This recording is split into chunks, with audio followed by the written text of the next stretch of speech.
goes on increasing as you part with it. I strongly believe that knowledge is missile, it's weapon and science. Knowledge is might, strength and force.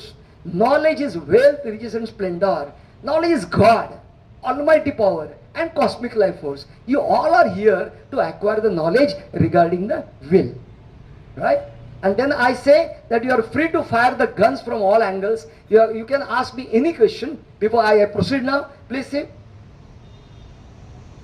Will. Alright, a very important subject. And well, already she has given an introduction and I need not go to the introduction part of it. See, education is basically a social process. Education means growth.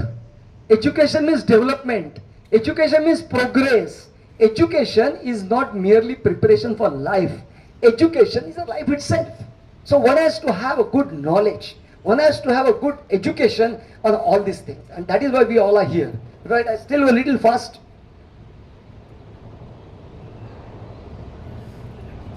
Marathi बोलतो बोलणार मराठी पक्का मराठी बोलणार हो Marathi English Hindi तिन्ही भाषेत बोलतो बरोबर आहे.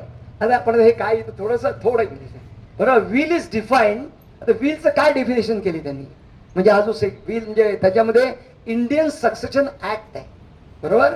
इंडियन सक्सेशन ऍक्ट मध्ये will is defined as what. Will is defined as the legal declaration.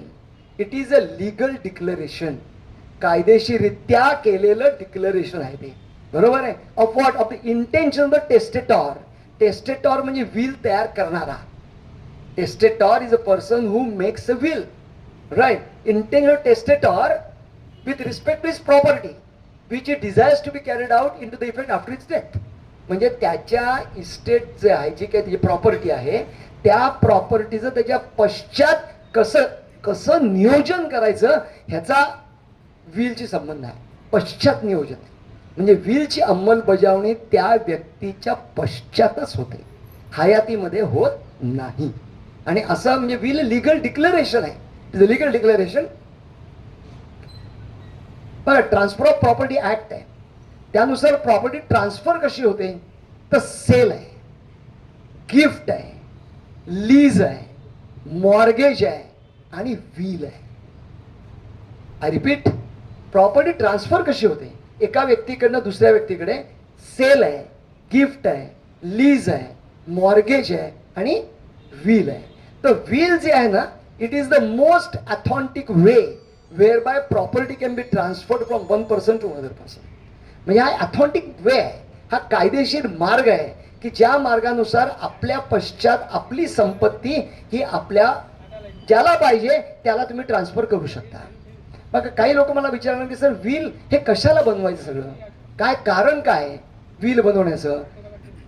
बघा मी विल एवढ्याकरता बनवीन की जेणेकरून माझ्या पश्चात माझे लिगल हेअर्स आहेत, माझी प्रिय पत्नी आहे, तिला कुठल्याही गोष्टीचं कमी पडता कामा नाही, तिला कुठल्याही गोष्टीला काही तिला अडचण येता कामा नाही आणि बेसिकली आर्थिक चणचण येता कामा नाही. म्हणजे ही सगळ्यात महत्त्वाची गोष्ट काय आहे की तिला आर्थिक चणचण येणं बरोबर आहे हे याची मी काळजी घेईन. म्हणजे जसं आपण आपल्या हयातीमध्ये आपल्या संपत्तीचं नियोजन करतो तसं आपल्या पश्चात सुद्धा आपण आपल्या संपत्तीचं नियोजन करणं ही काळाची खूप मोठी गरज आहे बरोबर आहे. आणि बघा असं तर आपण घरोघरी बघतो की बघा इथे खूप ज्येष्ठ नागरिक आहेत, घरोघरी बघतो एका मोहाच्या क्षणी आपण आपली संपत्ती आपल्या मुलाबाळांना देऊन टाकतो. सगळ्यात मोठी आयुष्यातली सगळ्यात मोठी मिस्टेक असेल. मी शेकडो लेक्चर व्हीलवर घेतले, शेकडो बरोबर. माझ्याकडे असे लोक रडतात समोर की सर तुम्ही म्हणता ते बरोबर आहे आणि आम्ही एका मोहाच्या क्षणी आमची संपत्ती आमची प्रॉपर्टी मुलाच्या नावावर किंवा सुनेच्या नावावर केली आणि आता आम्हाला ते विचारत नाहीत.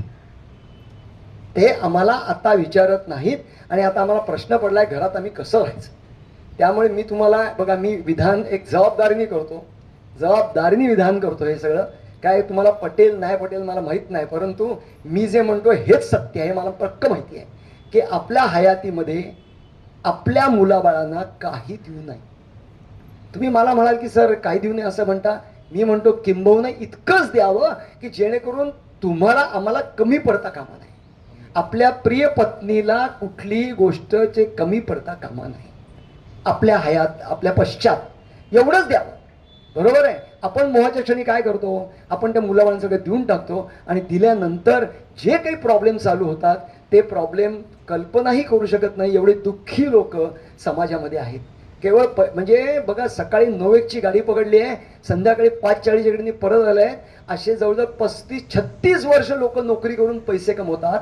काय गंमत आहे का? 9:01च्या गाडीमध्ये चढायचं म्हणजे काय, हर हर महादेव म्हणायचं आणि चढायचं आहे, बरोबर आहे. आणि ते उतरता नुसतं का उतरणं सोपं नाही, इट्स व्हेरी टफ. पण तरुण वयामध्ये सर्व मंडळी सगळं करतात आणि नंतर ती संपत्ती मिळवतात, प्रॉपर्टी करतात आणि नंतर अशी डिफिकल्टी निर्माण होते की ती प्रॉपर्टी मोहाच्या क्षणी आपल्या मुलांना, आपल्या नातवांना कोणाला तरी देऊन टाकतात and then you land in trouble. Anyway, हे काळजी घ्यायला पाहिजे. आणि मला तुम्ही सांगाल प्रॉपर्टी किती प्रकारची हो, तुम्ही बोललं पाहिजे, मी एकटा इथं बोलणार नाही. बोला बोला बोला. स्थावर आणि जंगम. तुम्हाला माझं मुव्हेबल आणि इमुव्हेबल, बरोबर आहे. अजून कुठली प्रॉपर्टी असते का? नाही नाही, स्थावर जंगम. मला ऍब्सोल्युटली ऍग्री विथ यू. बरोबर बोलतो तुम्ही, बरोबर आहे. त्याला तिसरी पण प्रॉपर्टी आहे, ती कदाचित या तुमच्या मीना मॅडमकडे असू शकते, बरोबर आहे. सांगतो, इंटेलेक्च्युअल प्रॉपर्टी आहे. हो सर, इंटेलेक्च्युअल प्रॉपर्टी म्हणजे काय प्रकार आहे हा सगळा? इंटेलेक्च्युअल प्रॉपर्टी आहे ना. पु ल देशपांड्यांनी नाटक लिहिलं ती फुलराणी. त्याचे अजूनही प्रयोग होतात, त्याचे अजूनही प्रयोग होतात. पु ल गेले, पुलंच्या पश्चात त्या प्रयोगाचं मानधन हे सुनीताबाई देशपांड्यांना मिळतं. सुनीताबाई देशपांडे पण गेल्या, बरोबर आहे. मग ते मानधन त्यांच्या मुलाबाळांना मिळतं, बरोबर. आणि अशा प्रकारे असं मानधन 60 इयर्स अप टू 60 वर्षापर्यंत ते त्यांना मिळायला हरकत नाही आहे. कायदा असं म्हणतो that is intellectual property. That can be, yes, even it can be said as a royalty income. सगळ्यांना इंग्लिश कळतंय, माझी इंग्लिश बोललं ते चालेल, बरोबर आहे. It can be said as a royalty income. Yes, Lata मंगेशकरची शेकडो गाणी आहे, हजारो, म्हणजे मी सांगू शकत नाही एवढी गाणी आहेत त्यांची, बरोबर आहे. मग अशा वेळी त्याची काही रॉयल्टी त्यांना येत असते, बरोबर आहे. ती त्यांच्या वारसांकडे जाते. पण व्हील तयार केलं असेल तर त्या व्हीलनुसार ती प्रॉपर्टी त्यांना जाईल. काही लोक मला असा प्रश्न विचारतात की सर, व्हीलने केलेली प्रॉपर्टी आमच्या वारसांनाच द्यायला पाहिजे का, मुलाबाळांनाच द्यायला पाहिजे का? अजिबात नाही. आणि मी तुम्हाला जे सांगतोय ना ते फक्त सत्य आणि फक्त सत्य आहे. We are truth and nothing but the truth. तर व्हील जी आहे अजिबात नाही. तुम्हाला असं वाटलं, मला असं वाटलं की माझी प्रॉपर्टी जी आहे मी वनवासी कल्याण आश्रमाला द्यावी, तर मी देऊ शकतो ना. माझी स्वकष्टार्जित स्वसंपादित मिळकत आहे, ती कोणाला द्यायची आणि कोणाला नाही द्यायची हा सर्वस्वी माझा प्रश्न आहे, कारण ती माझी स्वकष्टार्जित स्वसंपादित मिळकत आहे. अनेक लोक माझ्याकडे, बघा, मी शेकडो व्हील बनवले आहेत. अनेक लोक माझ्याकडे व्हील बनवायला येतात आणि ते असं म्हणतात की जॉईंट व्हील आपण करायचं का. People have a different notion, they have a different ideas, right. तर मी त्यांना म्हणतो शक्यतो बनवू नका, मी तुम्हाला बनवून देऊ शकतो, बरोबर आहे. कारण will is a secret document. मी प्रश्नात्तराला वेळ देतो काका. Will is a secret document, right. हे आपलं व्हील जे आहे ना, हे आपल्या मुलाबाळांना पण दाखवलं नाही पाहिजे. आपलं व्हील जे आहे ते फक्त आपल्या बायकोला दाखवलं पाहिजे, किंवा बायको असेल तर नवऱ्याला दाखवलं पाहिजे.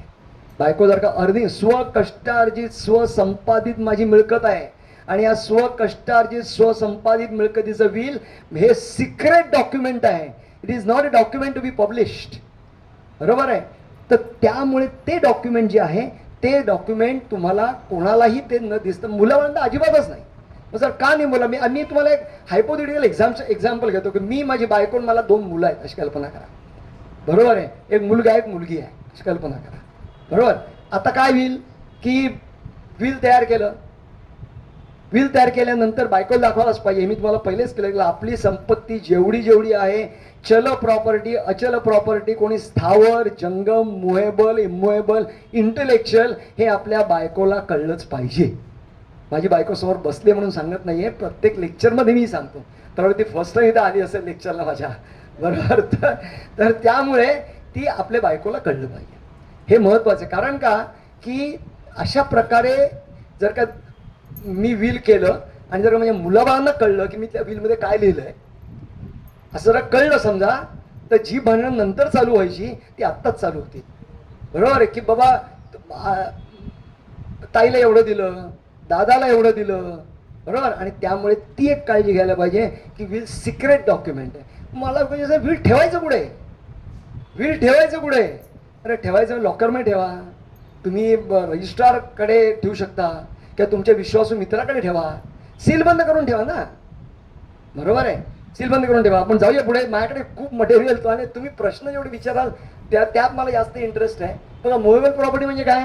तर बँक बॅलन्स आहे, बरोबर, फिक्स डिपॉझिट्स आहेत, gold, silver, ornaments, shares, mutual fund, T V, AC, refrigerator, vehicles, old coins, हे सगळे मुव्हेबल प्रॉपर्टी आहे. राईट. इमोवेबल प्रॉपर्टी काय बघूया? Land, building etcetera, bungalow, leasehold, freehold property, flat, shop etcetera.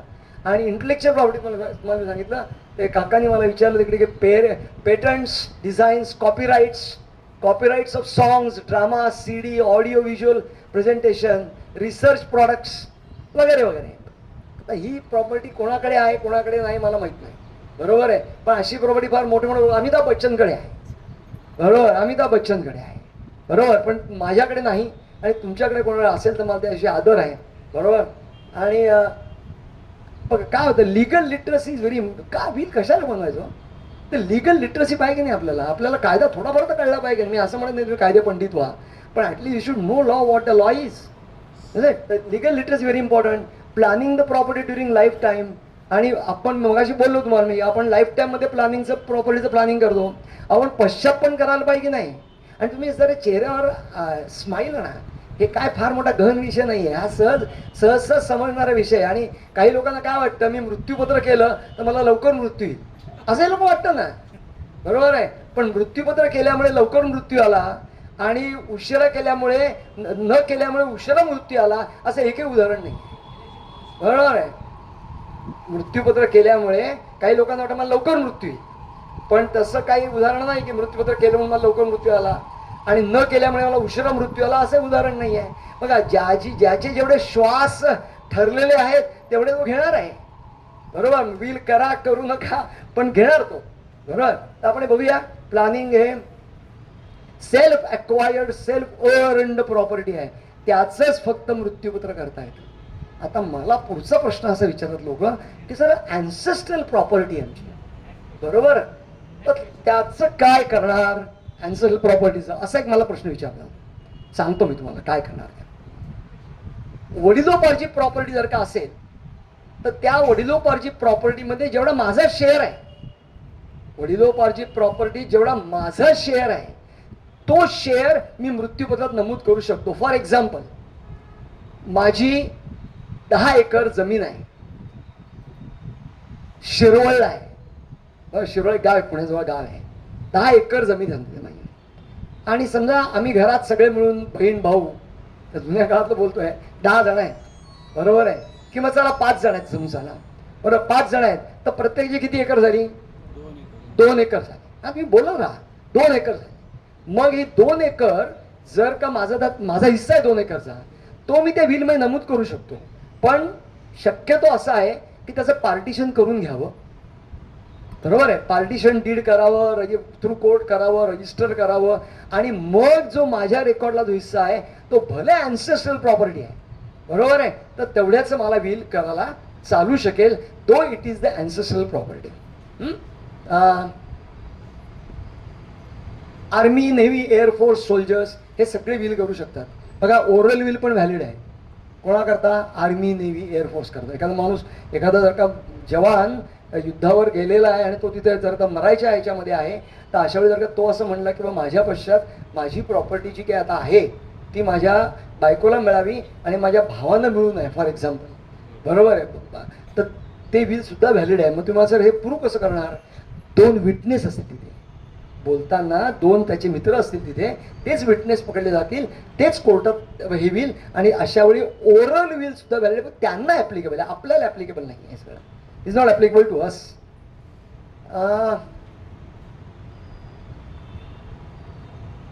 Wheel केलंच नाही तर काय, असे मला अनेक लोक प्रश्न विचारतात. व्हील केलं नाही तर प्रॉपर्टी हिंदू सक्सेशन ऍक्ट नुसार डिवाइड व्हील. सर म्हणजे कशी डिवाइड व्हील? मगाचं उदाहरण घेतो, मी, माझी बायको आणि 2 मुलं, बरोबर. तर मग माझ्या पश्चात काय होऊ शकतं, ती प्रॉपर्टी माझी बायको, 2 मुलं यांना जाऊ शकते. मी 1/3 किती शेअर मिळाला, 1/3 मिळाला, बरोबर आहे तिघांना. काही लोकांना वाटतं बायकोचा जास्त अधिकार आहे, असं नाही. बायकोचा अधिकार जास्त वगैरे असा अजिबात प्रकार नाही. जे कायद्याने वारस म्हणजे त्या इंडियन सक्सेशन ऍक्ट आहे, हिंदू सक्सेशन ऍक्ट आहे, तिथे त्यात जे वारस सांगितलेले आहेत त्या वारसामध्ये डिवाइड होईल, बरोबर आहे. 3 वारस झाले, माझ्या पक्षात किती वारस झाले, 3 वारस झाले, तर तिघांना 1/3 जाईल, बरोबर आहे. पण ती माझी self acquired self earned property बनली, किंवा अँसेस्ट्रल प्रॉपर्टीचा माझा हिस्सा जो प्रमाणात डिसाईड झालेला आहे, यस, त्याप्रमाणे ते होणार. तर त्यामुळे विल करणं काळाची खूप मोठी गरज आहे. काही लोक मला असा प्रश्न आहे, सर मी नॉमिनेशन केलेलं आहे, हो विल करावं लागेल का? करावं लागेल, करावं लागेल. ह्याचं कारण सांगतो मग मी. एक फ्लॅट आहे, बरोबर, सेम एक्झाम्पल मी घेतो. एक फ्लॅट आहे, तो माझ्या मालकीचा आहे, बरोबर आहे. कोण राहत आहे? मी, माझी बायको, 2 मुलं एवढं राहतोय. माझ्या पश्चात तो फ्लॅट जो आहे नॉमिनेशन मी केलेलं आहे. Let us put it in this way, बरोबर. कोणाच्या नावे केलं आहे? बायकोच्या नावे मी नॉमिनेशन केलेलं आहे. ॲब्सोल्युटली राईट, काय नथिंग रॉंग. माझ्या पश्चात काय होऊ शकतं माहिती तुम्हाला? तो फ्लॅट सोसायटी बायकोच्या नावावर ट्रान्सफर करेल, दॅट इज ओके, बरोबर आहे. पण विल न केल्यामुळे माझी 2 मुलं आहेत, त्यांचा पण हिस्सा कायम राहील त्याच्यामध्ये, बरोबर की नाही? त्यांचा हिस्सा कायम राहील त्याच्यामध्ये. कारण का? 1/3 आहे. Nomination is not a mode of transfer. You cannot transfer a property by way of nomination. There are only 5 modes of transfer as per Transfer Property Act: sale, gift, lease, mortgage, and will. So I said will is the only authentic way where the property can be transferred from one person to another person. आणि त्या ह्याच्यामुळे तिथे जर का मी नुसतं nomination केलं, लोकांची खूप गैरसमज आहेत, बरोबर आहे. पण माझं म्हणणं काय की I am a solution of all your problems. म्हणजे you are free to fire the guns from all angles afterwards. मी हे कम्प्लीट करतो, बरोबर आहे. I will go little fast आणि हे कम्प्लीट करूया आपण. एक पुढचा एक असा प्रश्न आहे बघा की विल रजिस्टर करायचं का नाही. There are so many questions, there are so many things. आणि विल जे आहे ते रजिस्टर करायचं की नाही असा प्रश्न पडतो. रजिस्ट्रेशन ऑफ विल कायद्याने इट इज नॉट मॅन्डेटरी, ते कंपल्सरी नाही, बरोबर. Me without registration also will is valid. पण विथ अबंडंट प्रिकॉशन आम्ही लोकांना सांगतो की विल रजिस्टर करा. लोकांना काय झालंय, तुम्ही जर KDMC मध्ये गेलात किंवा अन्य गव्हर्नमेंट ऑफिसमध्ये गेलात, त्यांना जे रजिस्टर्ड डॉक्युमेंट आहे तेच खरं वाटतं. मग परत त्याला समजावून सांगा की बाबा रे हे रजिस्टर्ड नाही आहे, पण हे खरं आहे, हे कायद्याने व्हॅलिड आहे, हे समजावून सांगायला कोणाला वेळ आहे. त्यापेक्षा आम्ही म्हणतो की विल केलं ना तर you get it registered, right. It is better that you get the will registered. पण registration of will is not mandatory, ही एक महत्त्वाची गोष्ट मी तुम्हाला सांगतो. पण आता खर्च किती येतो रजिस्ट्रेशनला? एक 4-5 हजार रुपये खर्च येईल. बघा, इतके वर्षानुवर्ष तुम्ही कमवलेली प्रॉपर्टी आहे, त्याकरता थोडा जर का खर्च तुम्ही केलात आणि जर का विल रजिस्टर केलं, बरोबर, तर it is always good, it is always better. आता ह्या वयामध्ये पैसे वाचवणं असं कशा जे आवश्यक आहे तिथे खर्च करायलाच पाहिजे. There is no alternative. त्यामुळे registration of will is though not mandatory, it is advisable to get the will register. Always advisable to get will register. काय पुढे घडते बघूया. मी ना ह्या विषयावर जास्त बोलत नाही. Probate is the authenticity of the will.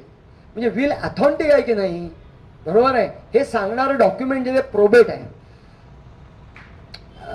Mumbai हायकोर्टामधून म्हणजे बघा, ठाणे जिल्ह्यात प्रोबेटची गरज नाही.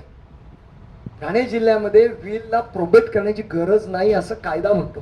पण तरी काही लोक म्हणतात की नाही आम्हाला करून पाहिजे, ते करता येतं. करता येतं म्हणजे कसं करणार, ते कोर्टात जावं लागेल, बरोबर आहे. आणि probate is the authenticity of the will.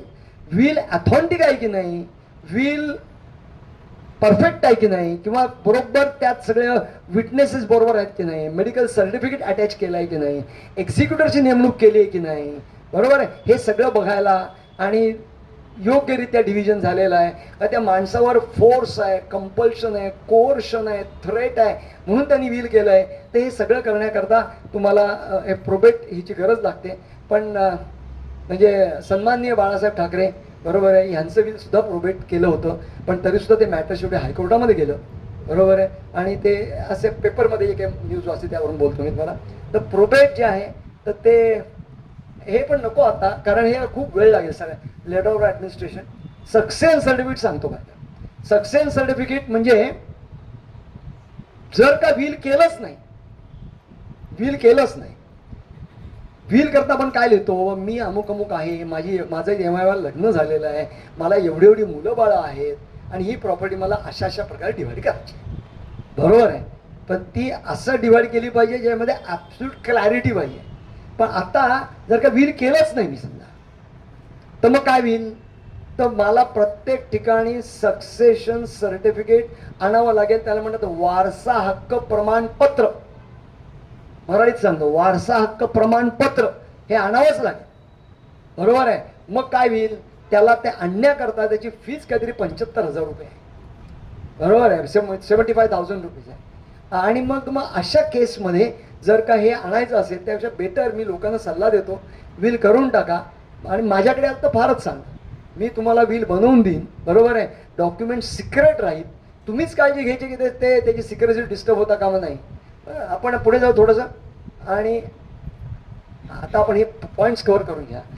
Any person is above 18 years old can execute. Wheel कोण करू शकतं, तो 18 वर्षाच्या पुढे व्यक्ती आहे तो व्हील करू शकतो.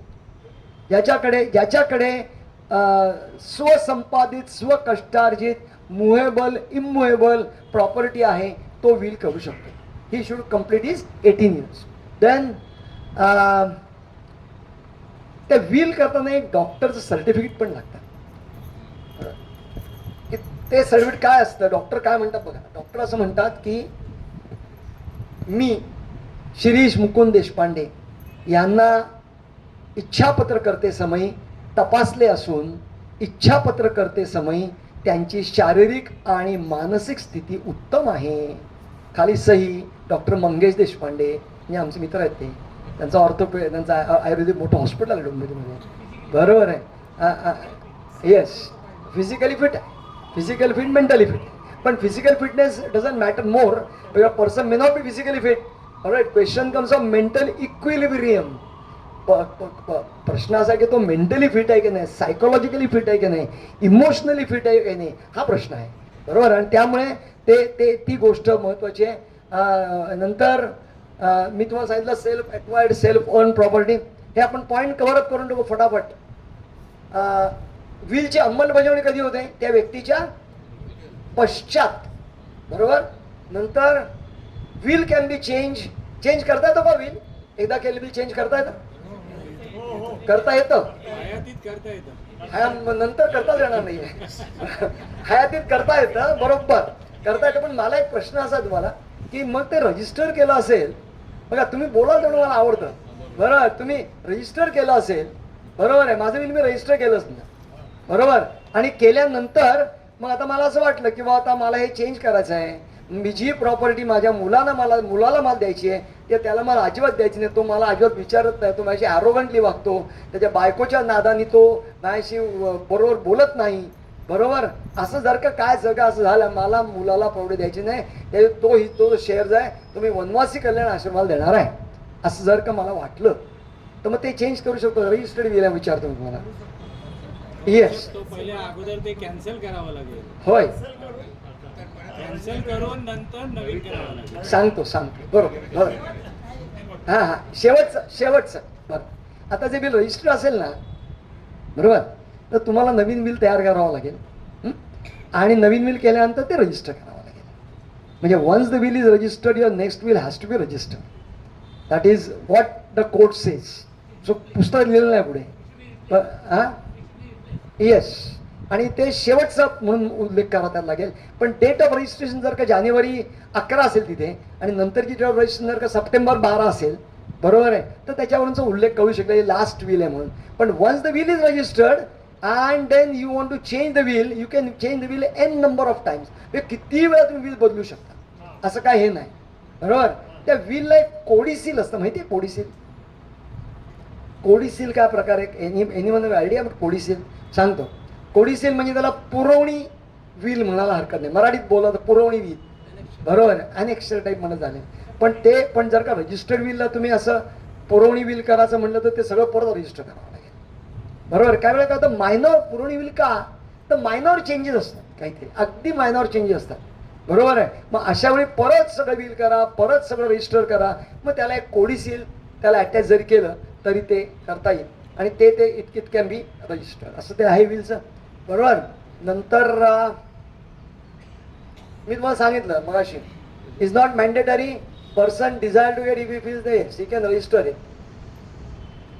No stamp duty is required. हे एकच डॉक्युमेंट आहे बघा भारतामध्ये, हे एकच डॉक्युमेंट असं आहे ज्याला स्टॅम्प ड्युटी लागत नाही. लोकांना असं वाटतं की ते 100 रुपये स्टॅम्प पेपर केलं, कुठलीही गोष्ट 100 रुपये स्टॅम्प पेपर केली, 500 रुपये स्टॅम्प तीच खरी असं लोकांना वाटायला लागतं. आपण आत्महत्येपूर्वी एखादी छोटी चिठ्ठी जरी लिहून ठेवली असेल ना तरी त्याला इव्हिडेन्शियल व्हॅल्यू आहे. बरोबर. एखादा SMS जरी असेल ना तर त्याला डिजिटल इव्हिडेन्शियल व्हॅल्यू आहे. बरोबर आहे. आणि त्यामुळे असंच काय नाही की जे डॉक्युमेंट स्टॅम्प पेपरवर तेच बरोबर असं, बरोबर आहे. पण त्यामुळे विल जे आहे हे स्टॅम्प पेपरवर केलं जात नाही, त्याला स्टॅम्प ड्युटी लागत नाही. तुम्ही सेल करा स्टॅम्प ड्युटी आहे, गिफ्ट करा स्टॅम्प ड्युटी आहे, लीज करा स्टॅम्प ड्युटी आहे, मॉर्गेज करा स्टॅम्प ड्युटी आहे. पण विलला कुठल्याही प्रकारची स्टॅम्प ड्युटी लागत नाही. साऱ्या प्लेन पेपरवर चालतं. बरोबर आहे. पण त्याच्यामध्ये त्यात सिग्नेचर ऑफ 2 विटनेस, 2 विटनेस पाहिजेत. काल एक माझ्याकडे मॅडम आल्या होत्या, त्यांचं 80 वय होतं, आणि मी त्यांना म्हणलं की तुम्ही विल आपण करूया, पण 2 विटनेस तुम्हीच आणा, मी विटनेस करून देऊ तुम्हाला. बरोबर आहे. तुम्हाला जाणायचे आहेत. बरोबर. ते म्हणे माझ्याकडे विटनेस नाहीच आहेत. आता माझ्या 2 मुली आहेत, एक कुठेतरी न्यूझीलंडला आहे, एक अमेरिकेला आहे.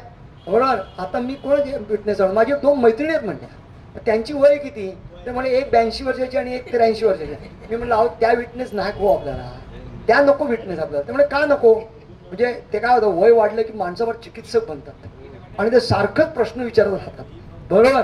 का नको, अहो म्हणलं शक्यतो तरुण असेल ना, शक्यतो त्यामुळे तरुण म्हणजे किती, म्हणलं 50 पण चालतील, तुमचं आता 80 वय आता 50, 55, 60 पर्यंत पण चालतील. पण ते कुठून आणू मला म्हणले, तुम्हीच मला आणून द्या. आता हे मोठं संकट आहे. बरोबर. पण 2 विटनेस पाहिजे आपले. मग प्रश्न विचार की नातेवाईक विटनेस चालतील का, चालतील, पण शक्यतो बेनिफिशरी विटनेस नसावी. मी असं म्हणलं की माझी प्रॉपर्टी माझ्या पश्चात माझ्या बायकोला द्यावी, 2 मुलांना द्यावी, तर मग तेच विटनेस तिथे नाही चालणार. बरोबर आहे. ते नाही चालणार. पण मग तुमचे नातेवाईक आहेत. बरोबर आहे. पण तुमच्याहून जरा थोडी तरी तरुण पाहिजेत ना, तर विटनेस आधी गेले तर प्रॉब्लेम येईल ना सगळ्या. बरोबर. प्रॉब्लेम म्हणजे असं प्रॉब्लेम असं नाही, पण कोर्टात मी या केसेस चालवल्या. बरोबर आहे. काही वेळा ना इथे चार्टर्ड अकाउंटंट लोक या विल या विषयावर बोलतात, मला खूप दुःख होतं. लोकसत्तेमध्ये पण येतं बरेच वेळा की CA लोक बोलतात विलवर, अतिशय मला दुःख होतं. काय माहिती आहे, ज्यांनी कधी विलच्या केसेस चालवलेल्या नाहीत, ज्यांनी इंडियन सक्सेशन ॲक्ट काय माहीत नाही, किंवा जे प्रत्यक्ष जज पुढे उभे नाही आणि ते विटनेसला क्रॉस केलेलं नाही आहे. बरोबर आहे. आणि असे लोक ज्यावेळी विल विषयावर बोलतात ना, तर त्यांच्या फार मनावर घेऊ नका तुम्ही. काय कारण काय, मी तुम्हाला जे सांगतोय ते विल केलं आणि जर का उद्या कोर्टात पण जर का गेलं ते, बरोबर आहे, तर त्याला तुम्हाला काय तुमची प्लस साईड आहे हे मी इथं सांगू शकतो तुम्हाला, because I have conducted cases, number of cases will also. आणि त्यामुळे ते जे आहे ह्याच्यामध्ये की काळजी घ्यायला पाहिजे की 2 विटनेसेस पाहिजेत, पण ते शक्यतो विटनेसेस तरुण असावेत शक्यतो. बरोबर. आणि त्या आता तो हा एक प्रश्न मला अनेक लोक विचारतात की सर ते विटनेस म्हणतात आम्हाला विल वाचायचं आहे. थांबा, तुमचं विल जे आहे ना ते सिक्रेट डॉक्युमेंट आहे, वारंवार मी सांगतोय. मग ते विटनेस सही कसे करणार सांगतो. कोर्ट काय बघतं ते बघा, हे ते CA सांगू शकणार नाही. कोर्ट काय बघतं की टेस्टेटॉरनी, म्हणजे विल करणाऱ्या व्यक्तीनी टेस्टेटॉरनी विटनेसेस समोर सही केलेली आहे आणि विटनेसेसनी टेस्टर समोर सही केलेली आहे, एवढंच लागतं. Contents are purely secret. बरोबर. मग कोर्टामध्ये काय विचारतो आम्ही लोकांना, विटनेसना, की बाबा ही जी सही आहे ही तुझ्या समोर केली का बाबा, तो म्हणतो की परफेक्ट. बरोबर आहे. कंटेंट्स आर इमटेरियल और contents should not be known to the witnesses, that is not the requirement. एवढंच बाबा विल करणारी व्यक्ती आहे, तिने सही केली आणि जे विटनेसेस त्यांनी पण तेव्हाच सही केली, एकमेकासमोर सही केली, that is all.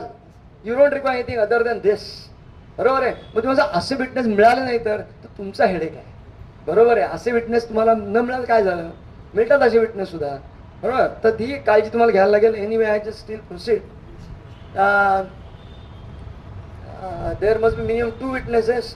Witness should be major, knowledgeable and they should write the names. त्यांचं नाव, पत्ता, विटनेसेस सेल नंबर, सिग्नेचर सगळं व्यवस्थित पाहिजे. Witness should not be the beneficiary. मी तुम्हाला सांगतोच आहे. बरोबर, मेडिकल सर्टिफिकेट पाहिजे त्याला अटॅच केलेलं. आणि सर्टिफिकेटमध्ये काय पाहिजे ते तो फिजिकली आणि मेंटली फिट आहे हे सगळं त्याच्यामध्ये पाहिजे. नंतर फिजिकली फिट नसेल सुद्धा कदाचित, बरोबर आहे, पण should mentally fit. That part is very important. आता काल ते मॅडम आमच्याकडे ना त्या दुसरे आले होते. ते म्हणले की माझ्या मुलीला स्किझोफ्रेनी आहे. आणि बघा काय दुःख आहेत लोकांची. म्हणजे मी म्हणलं बाबा मी आता काय तुमची उत्तर या क्षणात देऊ शकत नाही. बरोबर आहे. तर आणि मग आता कसं करणार, मला एकच मुलगी आहे. बरोबर, तर असं दुःख एवढं आहे. आणि तर मी कोणाला प्रॉपर्टी माझी देऊ, कोणाला काय करू. आता हा एक विचार करण्याचा एक मुद्दा आहे. बरोबर, मी म्हणलं तुम्ही काही 2-4 पासून माझ्याकडे या, मी तुम्हाला विचार करून सांगतो की याला बेस्ट रेमेडी काय आहे. बरोबर आहे. बरं, मुलगी आहे ती तरुण आहे. बरोबर आहे, म्हणजे त्या बाईंच्या पश्चात तिची सुरक्षितता ही सगळ्यात महत्वाची आहे.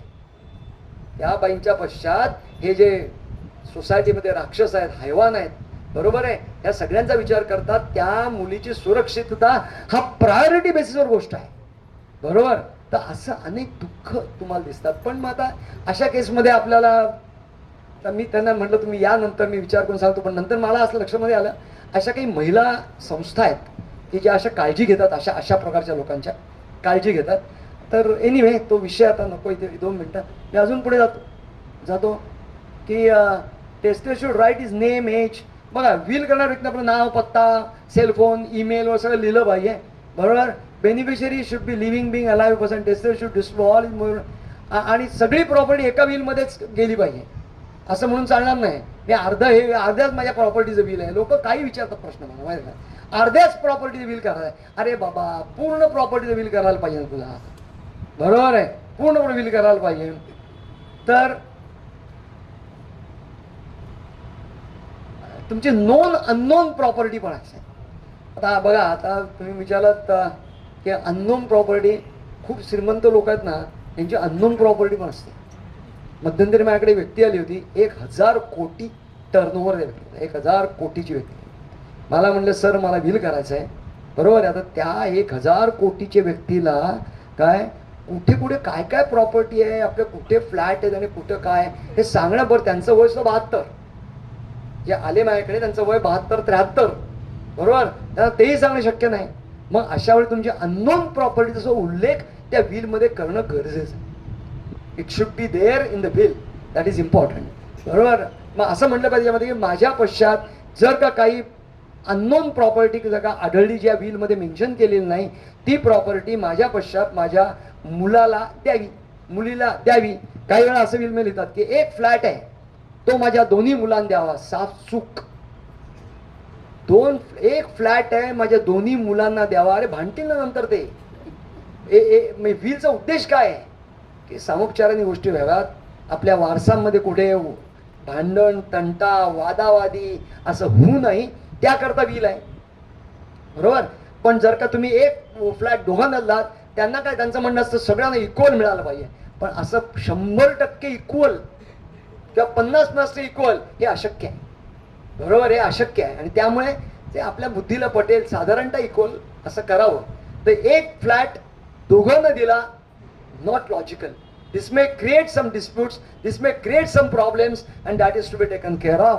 All right, the very basic purpose of will is not to fulfill unless all the property should not be distributed. सगळे पूर्ण प्रॉपर्टी डिस्ट्रीब्युशन व्हायला पाहिजे. नंतर जॉईंट नेम फ्लॅटवर असतं. एक त्याच्या जॉईंट नेमच्या आधी एक गोष्ट सांगतो. एकाने आली होती माझ्याकडे, त्यांनी असं लिहिलं होतं की माझ्या पश्चात माझी प्रॉपर्टी ही माझ्या बायकोला मिळावी. इथपर्यंत ठीक आहे. पुढे असं लिहिलं, तिच्यानंतर ती प्रॉपर्टी माझ्या मुलाला मिळावी. झालं.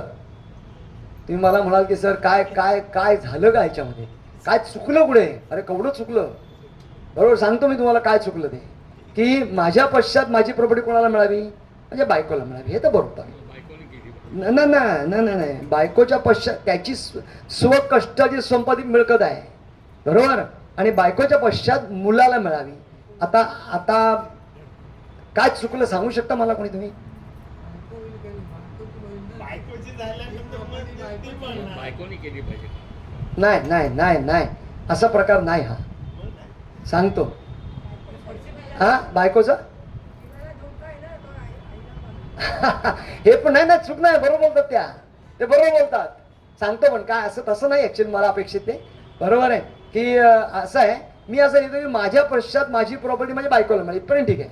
बायकोच्या पश्चात माझ्या मुलाला मिळावी. आता काय होतं माहिती आहे, मुलगा मी गेल्यानंतर मुलगा काय म्हणतो माझ्या बायकोला, त्याच्या आईला, आई ही प्रॉपर्टी विकायची नाही, तुझ्यानंतर मला मिळणार आहे, तुझ्या आजारपणाला काय तू तुझे पैसे जमव काय, पण ही प्रॉपर्टी तुझी नंतर मला मिळणार आहे, मग ती विकायची नाही, बरोबर. मग आता तिला किती संकट आलं, की तिला आजारपण आलं किंवा काय कारणाने बाबा काय अनंत रोग आहे त्या समाजामध्ये, बरोबर आहे, तर ती विकायची नाही प्रॉपर्टी कधी. मुलगा वेगळीकडे राहतोय, आई एकटीच राहतीये, म्हणजे नवरा बायको होतं, नवरा तर गेल्यानंतर ते काय सांगितलं किंवा आई विकायची नाही आपल्या तू. आता मग काय लिहायला पाहिजे पण सांगतो बरं का, आमचे केदार म्हणजे मित्र आहेत तिथे, काय लिहायला पाहिजे ते पण सांगतो. असं लिहिलं पाहिजे, मी असं लिहीन की माझ्या पश्चात माझी प्रॉपर्टी माझ्या बायकोला मिळावी, तिने त्याचा तळ्यात उपभोग घ्यावा, तिला असं वाटलं विकावं तर तिने ते विकावी, तिला असं वाटलं कोणाला ट्रान्सफर करायचं तिने ट्रान्सफर करावी, आणि असं करून जर का तर आणि तरच जर का ती राहिली, समजा विकली पण नाही, राहिली ट्रान्सफर पण केली नाही, तर आणि तरच माझ्या मुलाला मिळाली, असं लिहिलं पाहिजे. तुम्हाला कुठला CA सांगणार नाही, बरोबर, कारण असे केस येतात ना regular. Are you getting my point? आता काय म्हणायचं तुमच्या लक्षात आलं की हा बिल बनवलेलं आहे, हा मला 2 मुलगी आहेत, हा एका मुलग्याला मी पहिला देऊन टाकलंय हिस्सा त्याच्या, हा त्याचे काही लिखापडी काही नाही, हा आणि आता ज्या मुलग्याबरोबर मी राहतो हा ती मिळकत त्याला मिळावी, हा माझ्या लहान मुलाला. तर असं मी बिल बनवलेलं आहे, त्याचे मग मोठ्या मुलगीचे हात लागतात. तुमचे सौभाग्यवतींचं कुठे आहेत? सौभाग्यवती कुठे आहेत तुमच्या? ते नाही त्या मी मेसेज नाही, मिसेस नाही, मग बरोबर आहे. बघा तुम्ही त्या बिलमध्ये असा उल्लेख केला पाहिजे. तुमचे पर्सनल क्वेश्चन मला नंतर विचारा, पण मी हा सांगतो, बरोबर, तुमचे की तुम्ही असं लिहिलं पाहिजे त्याच्यामध्ये की बाबा माझी एवढी मिळकत होती, त्यापैकी काही मिळकत ही मी माझ्या मोठ्या मुलाला दिलेली आहे, या मृत्यूपत्राद्वारे त्याला मी काही देऊ इच्छित नाही. यू शुड रेकॉर्ड दॅट, बरोबर, काही देऊ इच्छित नाही.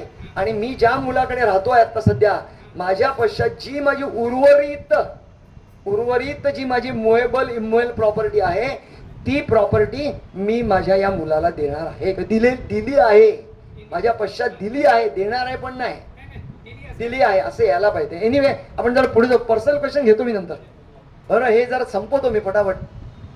Language of will. काही लोक माझ्याकडे येतात, म्हणतात sir you should right a will only in English. काही लोक गुजरात लोक म्हणतात माझ्याकडे, मला म्हणतात गुजरातीत लिहून दे सगळे विल, मी लिहून देतो, बरोबर आहे, मी आय नो गुजराती वेल.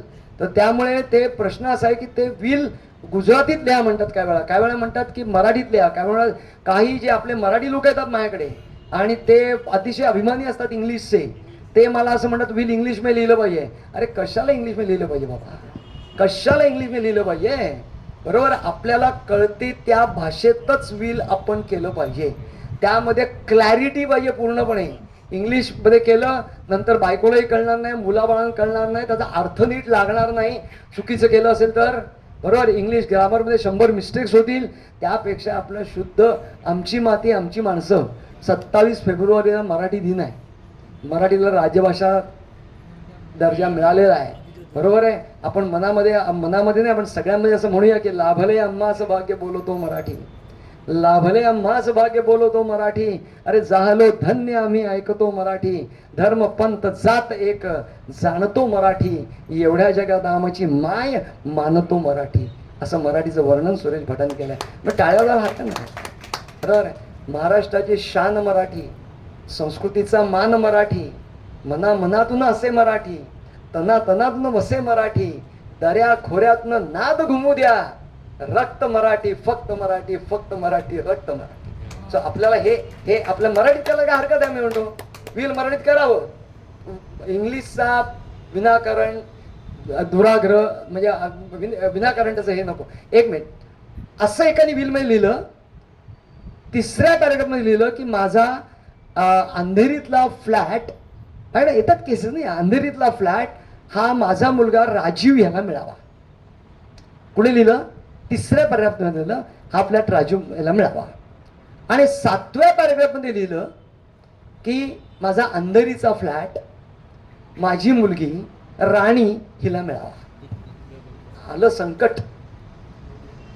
आता खरं काय सांगा, सांगा खरं काय म्हणायचं आम्ही? खरं नाही नाही, नाव पूर्ण लिहिलं, माझा मुलगा माझी मुलगी, एक राजीव आणि एक राणी समजा, बरोबर आहे, मिळालं. खरं काय बोला? नाही केलं, ते पण केलं. अंधेरीतला फ्लॅट ज्याचे स्क्वेअर फीट एवढे एवढे आहेत, जो इथे ह्या सोसायटीमध्ये स्थित आहे, बरोबर, ह्या मजल्यावर आहे, सगळं नाही वर्णन तो प्रश्न नाही. प्रश्न आहे की तिसऱ्या पॅरेग्राफात मुलाला दिला आणि 7व्या पॅरेग्राफात मुलीला दिली. हा बोला बोला. Yes, someone says right. हा लेटेस्ट आहे ते धरावं लागतं. म्हणजे कुठलं 7व्या पॅरेग्राफमध्ये काय लिहिलं ते ग्राह्य धरायला पाहिजे. आता बघा madam, it's a matter of debate, it's a debatable question. म्हणजे कोर्टामध्ये गेल्यानंतर काय होईल मी आता या क्षणात सांगू शकत नाही, परंतु कायदा असं म्हणतो की जे लेटेस्ट आहे म्हणजे तुम्हाला विल करताना ही ॲब्सोल्यूट क्लॅरिटी असणं आवश्यक आहे. भाषा जी आहे ना ही चांगली व्यवस्थित भाषा पाहिजे, ज्या भाषेतनं पूर्णपणे अर्थबोध होईल अशी भाषा वापरली पाहिजे. मला वाटतं हे बरंचसं मी सांगितलंय. Will should be kept in the seal involve in the locker or in the safe place, बरोबर. नंतर त्यांनी आपल्या 1-2 रिलेटिव्हला इन्फॉर्म करायला हरकत नाही मी विल तयार केलं, मग दाखवायचं नाही आहे, दाखवायचं अजिबात नाही. आणि मुलाबाळांना अजिबात नाही. आजपर्यंत तुम्ही इथून जाल तेव्हा लक्षात ठेवा माझी सगळी वाक्य, बरोबर. आपल्या हयातीमध्ये मुलाबाळांना काय देऊ नका, बरोबर. आणि दिलंच तर एवढंच द्या की तुम्हाला कमी पडणार नाही, तुम्हाला तुमच्या प्रिय पत्नीला कमी पडणार नाही, एवढंच द्या, बरोबर. आणि विल केलंय सांगू शकता, परंतु त्याचं ओपन करायचं कारण नाही. आणि तुम्ही वकिलाकडे जाऊन चेक करू शकता स्वतः तुमच्या. आपण जेव्हा जेव्हा माझ्याकडे लोक येतात ना विल करायला, मी त्या म्हणतो बायकोला बरोबर घेऊन या, तिलाही घेऊन या बरोबर, बरोबर आहे. बघा तीच तुमच्या अडीअडचणीत उपयोगी पडणारी आहे. मुलं बाळा पडतील नाही पडतील. माझी एक मुलगी अमेरिकेला आहे, बरोबर आहे, टेक्सासमध्ये डॅलसमध्ये आहे. आता माझ्या उपयोगी कोण पडणार आहे? इन ऑल इमर्जन्सीज माझी बायकोच पडणार आहे, बरोबर. तुमच्या प्रत्येकाकडे तीच मोरॉलेस कथा आहे. बरं, मुलं बाळ लग्न जर झाली ना मुलं बाळांची की मग ती आपली राहतीलच याची गॅरंटी नाही. आणि राहिली तर तो चमत्कार समजावा, राहिलं तर ते चमत्कार समजावा. बरं काय होतं, मुलगा आपला आहे बरोबर आहे, अरे मुलाची बायको सुनबाई तिने आपलं ऐकलं पाहिजे ना. So there are so many factors. आणि त्यामुळे ही काळजी घ्यायला पाहिजे की बाबा जे आहे ते बायको आणि नवरा बायको दोघं आले तर ते सोयीचं पडतं बिल करताना.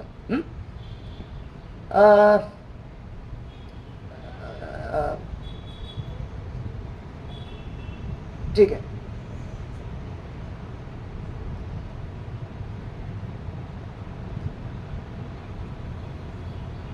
ज्यांना ही प्रॉपर्टी मिळणार आहे त्यांचं डिस्क्रिप्शन वगैरे सगळं व्यवस्थित तुम्ही लिहिलं पाहिजे, म्हणजे ज्यांना मिळणार आहे त्यांना, बरोबर.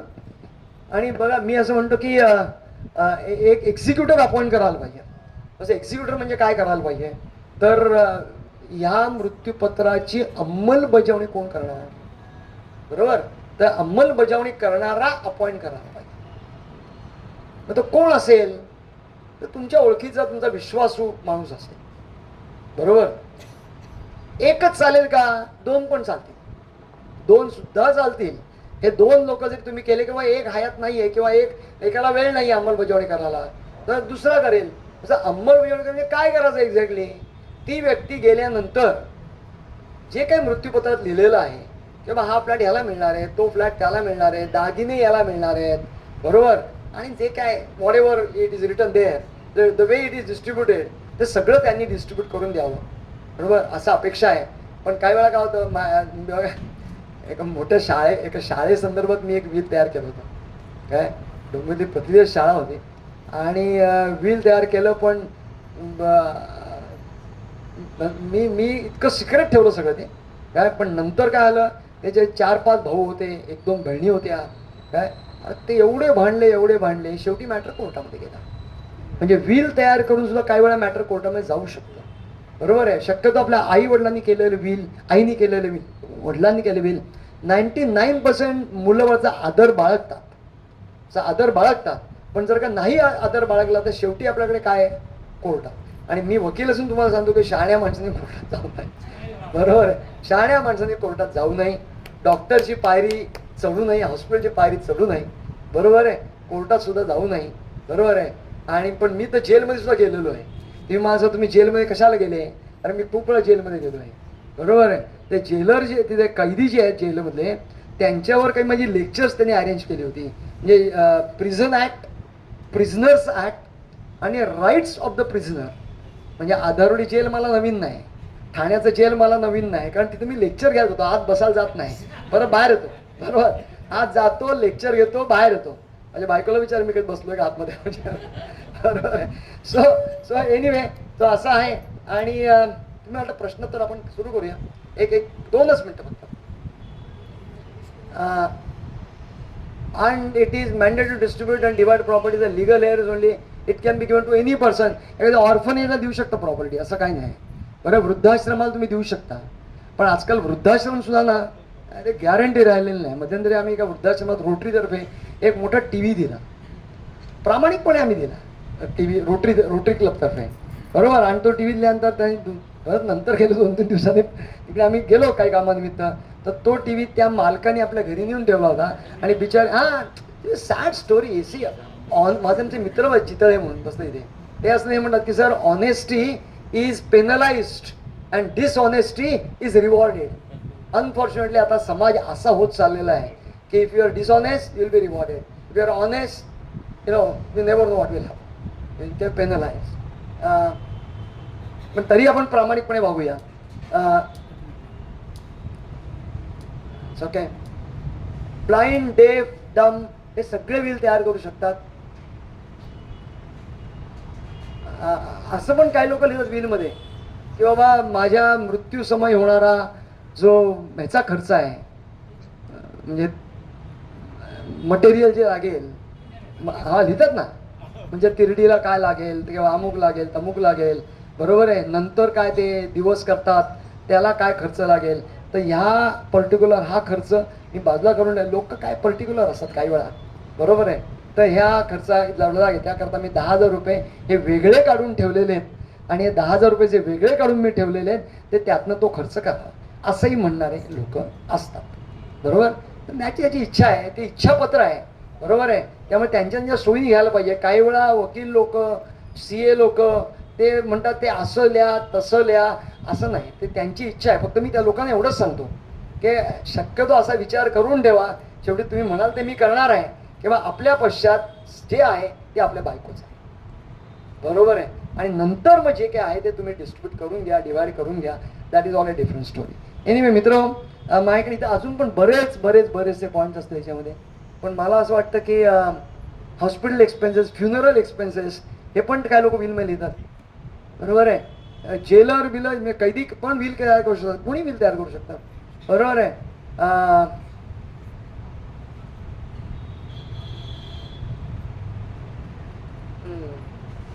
प्रत्येकाने व्हील करताना ही काळजी घ्यायला पाहिजे की हे व्हीलचं वाचन हे माझ्या पश्चात होणार आहे, हे काळजी घ्यायला पाहिजे. बरोबर आहे.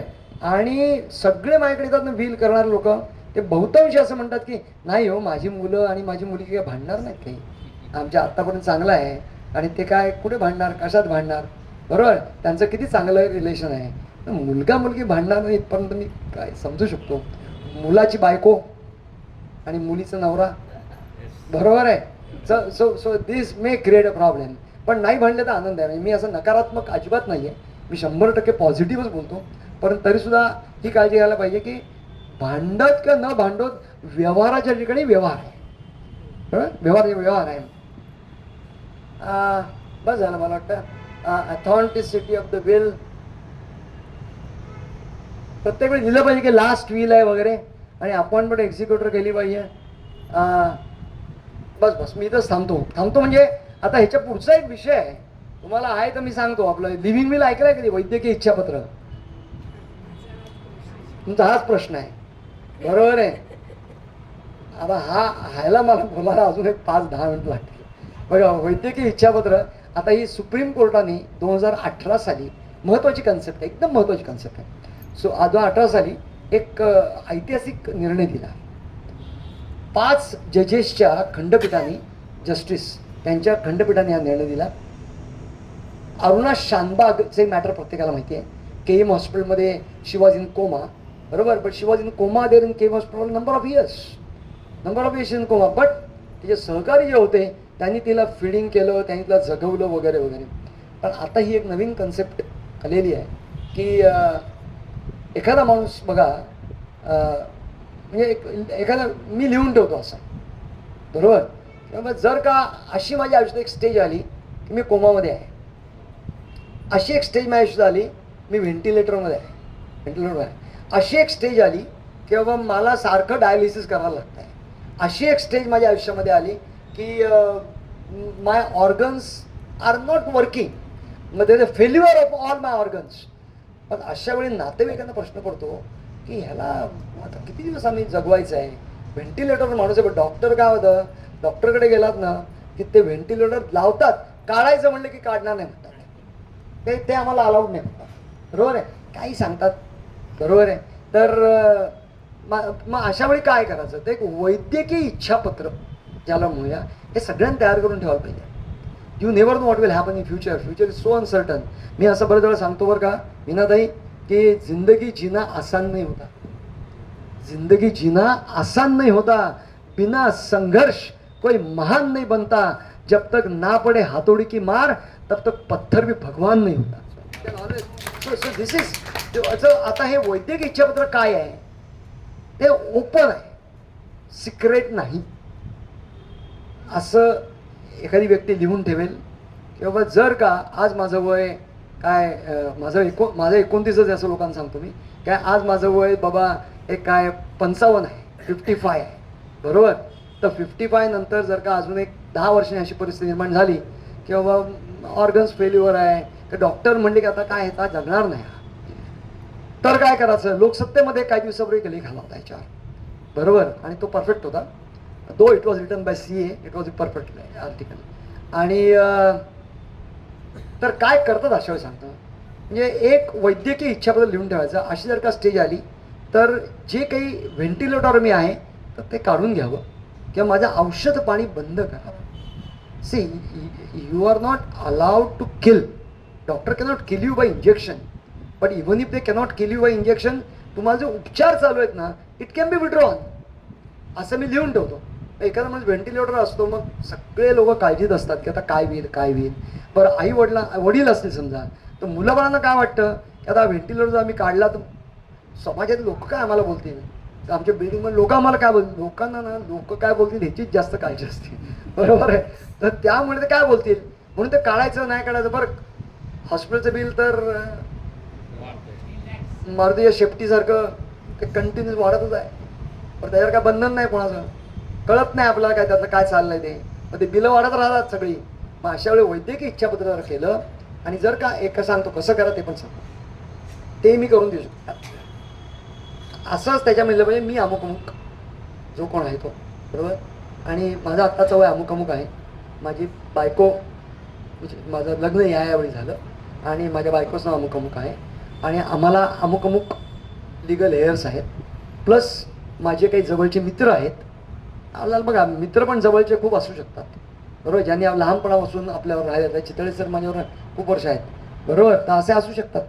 तर मग अशा वेळी मी लिहून ठेवतो असं की बाबा जर का दुर्दैवाने अशी परिस्थिती निर्माण झाली की हॉस्पिटलमध्ये असताना if I am on the ventilator 3 दिवस ठेवा, बरोबर आहे, आणि नंतर you can withdraw the ventilators.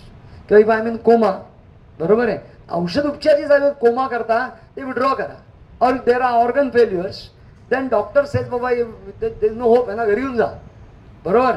तर अशा वेळी सरळ त्यांना म्हणजे त्यांचे जे मेडिसिन्स आहेत, ज्यांच्या इकडे नाका तोंडात काय नळ्या घातल्या आहेत, हे घातलंय ते घातलंय, ते सगळं काढून टाका आणि मला सुखाने जाऊया. See, right to die with dignity, right to die with dignity हा माझा मूलभूत अधिकार आहे. If I have got right to live with dignity, LIVE, if I got right to live with dignity, then I also got right to die with dignity. आणि त्यामुळे त्या ह्याच्यामध्ये तो तसं मी लिहून ठेवतो. मग पुढे काय होतं तर कसं करायचं ते लिहिल्यानंतर अशी वेळ आली तर माझे मेडिकल सपोर्ट विड्रॉ करा, हा मेन पॉईंट त्याच्यामध्ये आहे. जे काही मेडिकल सपोर्ट आहेत माझ्याकडे लावलेले ते विड्रॉ करा, हाच मेन पॉईंट त्याच्यामध्ये आहे. आणि मग हे मेडिकल सपोर्ट विड्रॉ करा इथपर्यंत ठीक आहे. मग काय होतं, ते जे तयार केलेलं डॉक्युमेंट आपलं आहे ते का कस्टोडियन, म्हणजे महाराष्ट्र शासनाने आत्तापर्यंत मुंबईमध्ये 436 कस्टोडियन आहेत असं पेपरमध्ये वाचलं मी, बरोबर.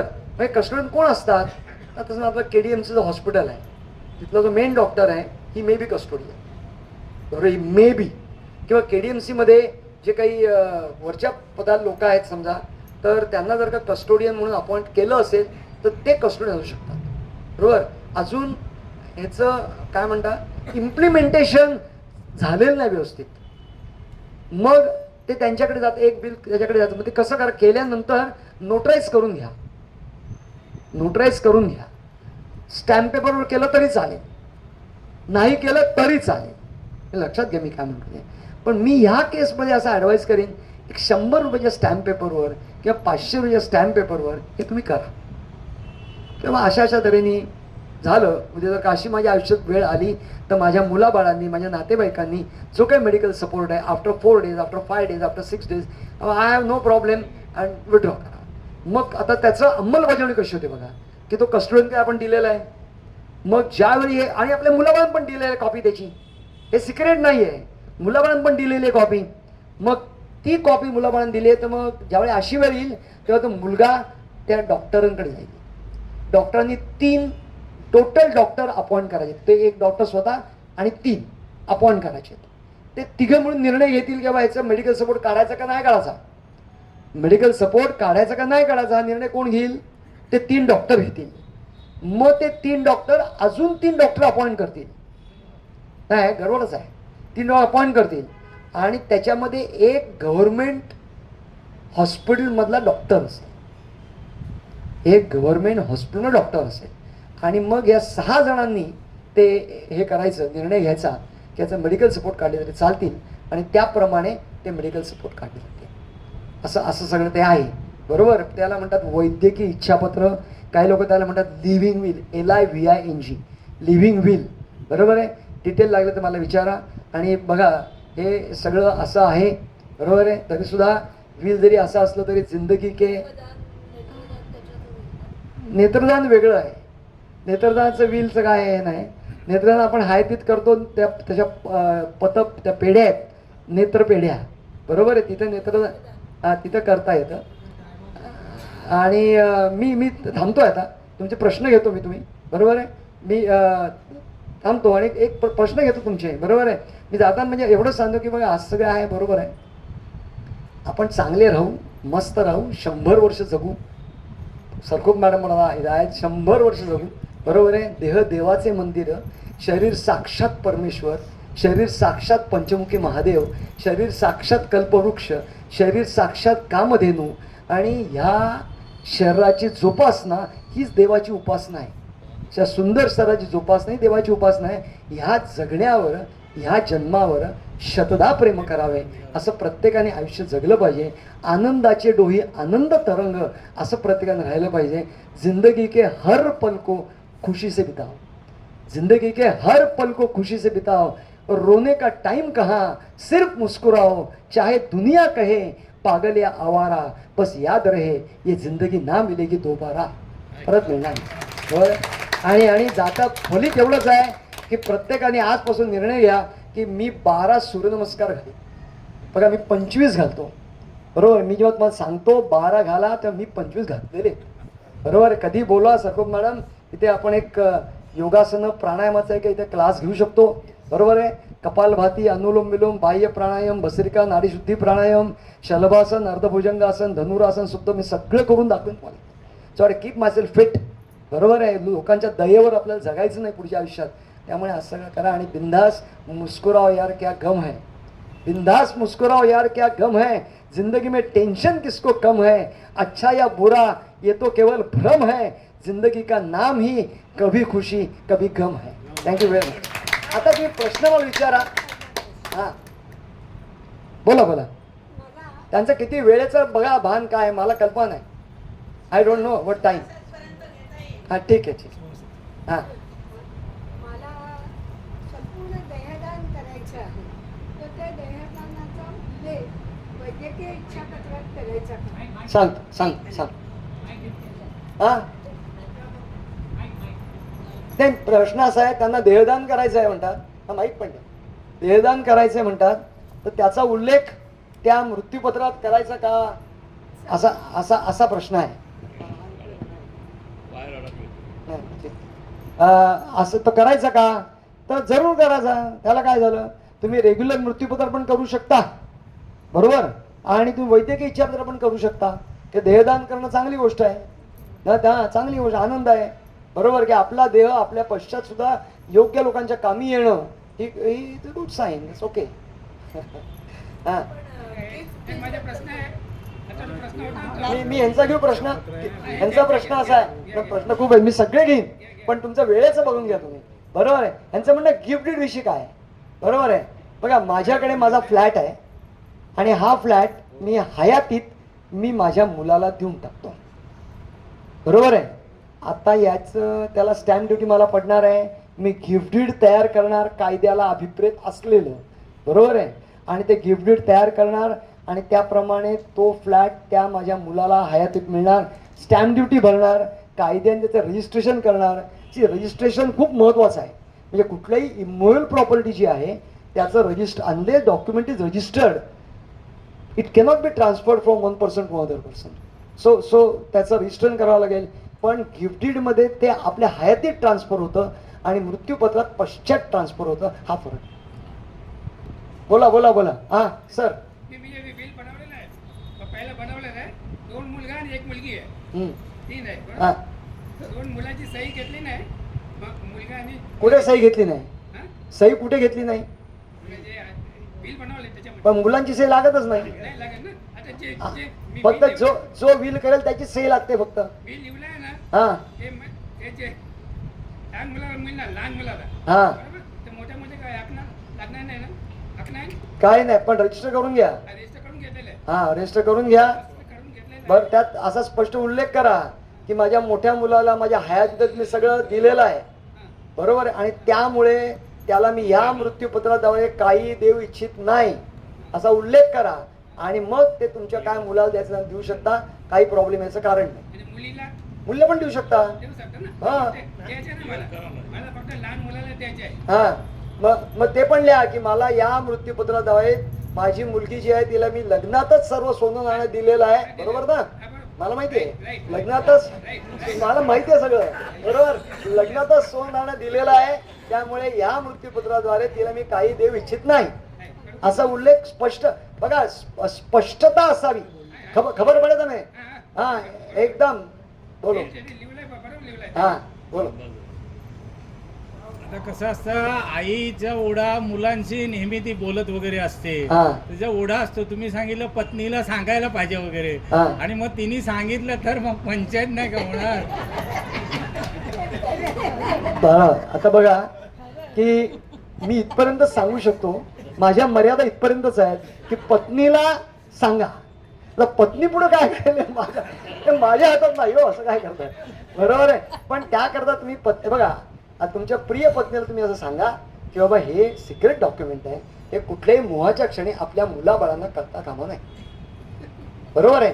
नाही म्हणजे ही गोष्ट कशी झाली, आता माझे आई वडील आहेत, हां. तर त्यांच्या नावावरती मी पैसे ठेवले होते. हां शेवटी ते माझ्या भावाने आईकडे सांगून मला घर नाही त्यांच्या नावावर ठेवलेलं डिपॉझिट काढून त्यांना वाटून द्यायला पण तुमचं एक नाव पाहिजे ना त्याच्यामध्ये. ऐका ना मी हां. काय सांगतो, तर ते डिपॉझिट ठेवलेले पैसे ते मुलं 2 नंबरच्या भावाला घर घेण्यासाठी द्यायला लावले, नाही तर नाही तर आम्ही विष खाऊ. मग ते त्या जबरदस्तीने वाटून दिले हा. आणि त्यांनी महिना खर्च देणार असंही सांगितलं होतं. ते काय पण दिलं नंतर नाही. काही काही दिलं नाही. आज आता आई वडील ते भावंडांकडे फिरतायत आता जे आहेत त्यांच्याकडे पण असं. मगाशी मी तुम्हाला एक जबाबदारी विधान केलं होतं की आपल्या हात मुलाबाळात काय देऊ नाही, कोणालाच देऊ नाही, काय कोणालाच काय देऊ नाही. बरोबर आहे, फक्त एवढंच द्यावं आपल्याला त्रास होता कामा नाही. आपलं आयुष्य सुखात जायला पाहिजे, आपलं आपल्या बायकोचं आपलं राखून आणि भरपूर राखून, असं नाही की बाबा थोडं थोडकं राखून. बरोबर आहे, माझ्या मुलीला मी एवढ्याच गोष्टी देईन की ज्यामुळे मला प्रॉब्लेम येणार नाही, माझ्या बायकोला प्रॉब्लेम येणार नाही, तिच्या सुखामध्ये कुठल्याही प्रकारे तडजोड मी करू इच्छित नाही. बोला बोला सर.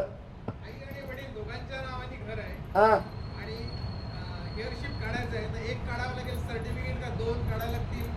आई आणि वडील दोघांच्या नावाने घर आहे. सक्सेशन किंवा हेअरशिप घ्यायचं असेल हा तर ते एकच घ्यावं लागेल का 2 व्यक्ती असल्यामुळे 2 हेअरशिप घ्यावं लागेल. जॉईंट अप्लाय केलं कोर्टामध्ये, जॉईंट अप्लाय जर केलं, जॉईंटली अप्लाय केलं तर एकच काम होईल, तर वेगळं घ्यावं लागेल. एकाच काम होईल का? हा, एक joint application should be joint application. कोर्टामध्ये जो ऍप्लिकेशन करायला नाही, शुड बी जॉईंट ऍप्लिकेशन. हा रजिस्टर कुठे करतात? हा नाही, मी तुम्हाला सांगितलं विल केलं नाही तर प्रश्न आहे सक्सेस सर्टिफिकेटचा. विल केलं तर सक्सेस सर्टिफिकेटचा काही संबंध नाही. हा हा, तिथे रजिस्टर्ड विल असेल तर त्यांनी मागायला नाही पाहिजे. विल नाही नाही, रजिस्टर्ड विल सांगणार ना, रजिस्टर करा, पण हे महत्वाचं आहे.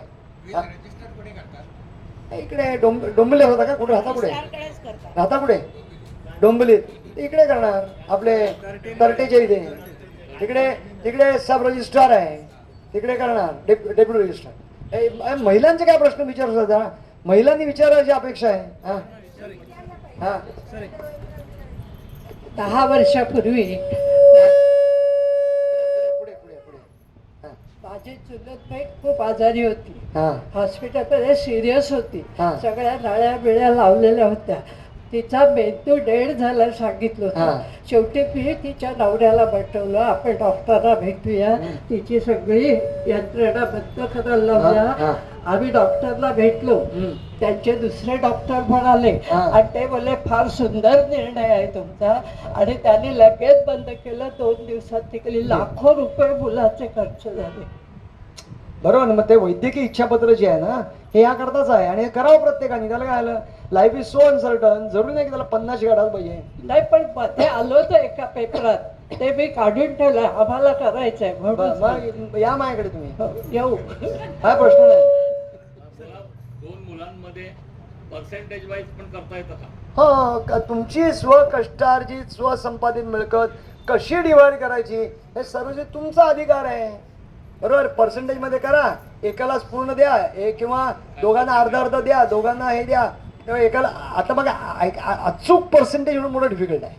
म्हणून मी लोकांना काय सांगतो की बाबा ब्लॉक आहे ना, ब्लॉकची व्हॅल्यू किती आहे, किंवा ब्लॉकची व्हॅल्यू साधारण एक 25 लाख 30 लाख 35 लाख 40 लाख रुपये, चला 40 लाख रुपये. मग तुमच्याकडे वर्थ 40 लाख जरा गोल्ड असेल, चांदी गोल्ड, अगदी 40 लाख असं नाही, 35 लाख असेल तर तेवढं देऊन टाका ना त्यांना, मुलीला.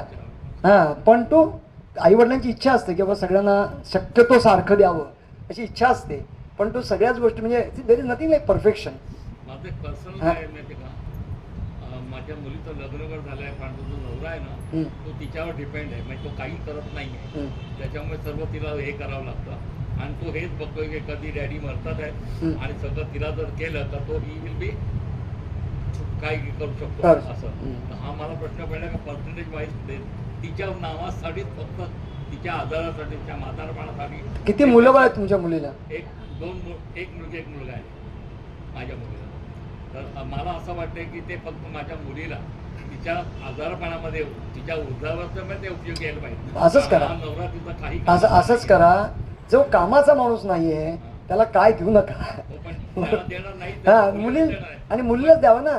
पण मुलींना तो हे करून हॅरॅस करून त्याच्याकडे तो आता बघा, वसूल करू शकतो. ऐका, बायकांना एवढे अधिकार दिलेत, ते पोलीस स्टेशनला एक कंप्लेंट दाखल केली 498A of the Indian Pinal code. You can put that person behind the bars for 3 years. हे कायद्याने दिलेले अधिकार आहेत.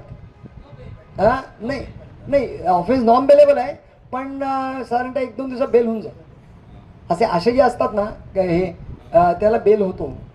जो it is non bailable it will be a description of the जज to grant bell.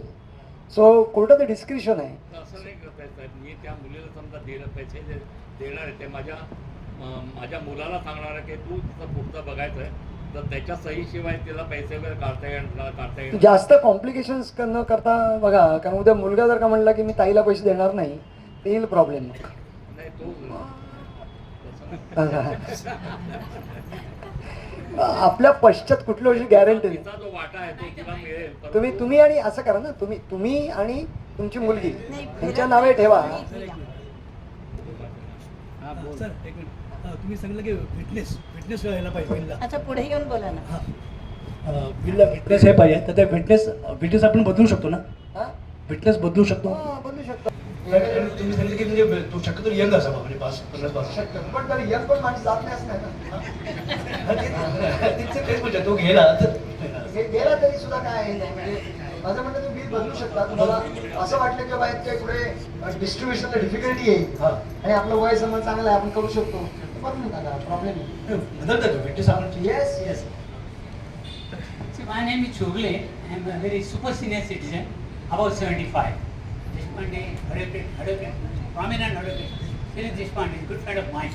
My question, very common question I am asking, which is applicable to everybody witnessing this event. My question is, suppose for example, myself consider. Suppose I got a flat and which is fully on my name, the register also, all the documents are clear. Now the nomination has also been done since I know all this legal procedure. Whatever percentage is specified in nomination. Nomination book registered is also maintained by society. And suppose if by stroke of bad luck, if I am not there and the percentage is also mentioned in the nomination form, is it necessary also to do a legal death will in absence of will if I don't do a will that nomination will work or not? मी तुम्हाला मगाशी clear करतो की nomination not a mode of transfer. It is not a mode of transfer. तुम्ही जरी nomination केलं बरं का, समजा तुम्ही तुमच्या मुलाच्या नावे नॉमिनेशन केले फॉर एक्झाम्पल, बरोबर आहे, तर मुलीचा पण समान हक्क असू शकतो त्यामध्ये, बरोबर आहे. आणि त्यामुळे will transfer of property act आहे, त्यानुसार विल हेच एक माध्यम आहे की whereby property can be transfer. Nomination is not a mode of transfer. त्यामुळे इतर लिगल हेअर्स जे आहेत त्यांचा पण त्याचा अधिकार असू शकतो. जरी ते एखादा फ्लॅट त्या व्यक्तीच्या नावावर ट्रान्सफर झाला, उद्या ते राहिलेले लिगल हेअर जर कोर्टामध्ये गेले आणि म्हणले की बाबा हे nomination nominee is made a trustee of the property, हे लक्षात If a घ्या. doctor can challenge this, him to say, yes yes. that's a very Ah. difficult situation. जरा महिलांकडचे प्रश्न घेतो. अच्छा, last question. Last question. Deshpande sir. हा.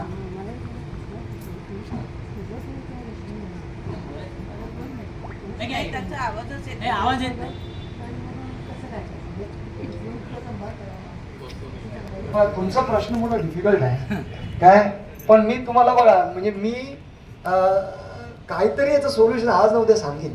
त्यांचं म्हणणं असं आहे की 2 मुली आहेत सपोज ना, बर पण टेस्ट केली टेस्ट केल्या त्या पॉझिटिव्ह आल्या.